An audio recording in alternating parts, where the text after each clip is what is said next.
నీ బడికి అగ్గి తరగగాయలే బడికి పోతే ఏమత్తదే చదువు వచ్చినాక తెలివచ్చినాక నీ తెలివిని మెచ్చి ఎక్కడ అందమైన పిల్లని తీసుకొచ్చి పెళ్లి చేసినాక నీకు పెళ్ళైన తర్వాత నీ దగ్గర తెలివి ఉంటే పోరాళ్ళు పుట్టాక వాళ్ళని చదివించినాక వాళ్ళకు పెళ్లి చేసినాక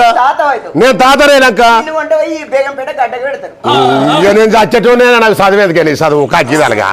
చచ్చిపోయేవాడికి చదివేదికే ఇక నేను చదువుకోరు పో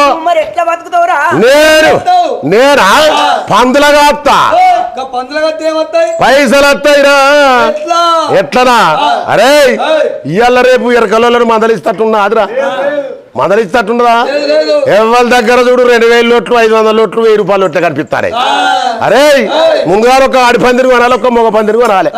ఊరి మీద విడిచిపెట్టాలి వాడికి ఏమైనా మేత పెట్టుడా సొప్ప కట్టలేసుడా కుడిది పెట్టుడా తౌడు పెట్టుడా ఏది లేదు ఊరి మీద విడిచిపెడితే అవి వీళ్ళ లెక్క పోతులు అవుతాయి ఇగో ఈయన లెక్కనే పోతులు అవుతాయి ఒక్క పంది ఎన్ని పిల్లలు పెడతారా మళ్ళా 10 పిల్లలు మళ్ళా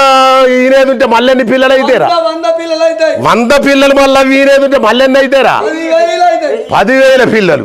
10,000 పిల్లలు అయిన తర్వాత 4 DCM వ్యాన్లు పెట్టి బెంగళూరు కొట్టుపో లచ్చలకు కట్టలే లచ్చలకు కట్టల చదువుకుంటే మన పైసల ఖర్చు అయితే అదే మమ్మీ నువ్వు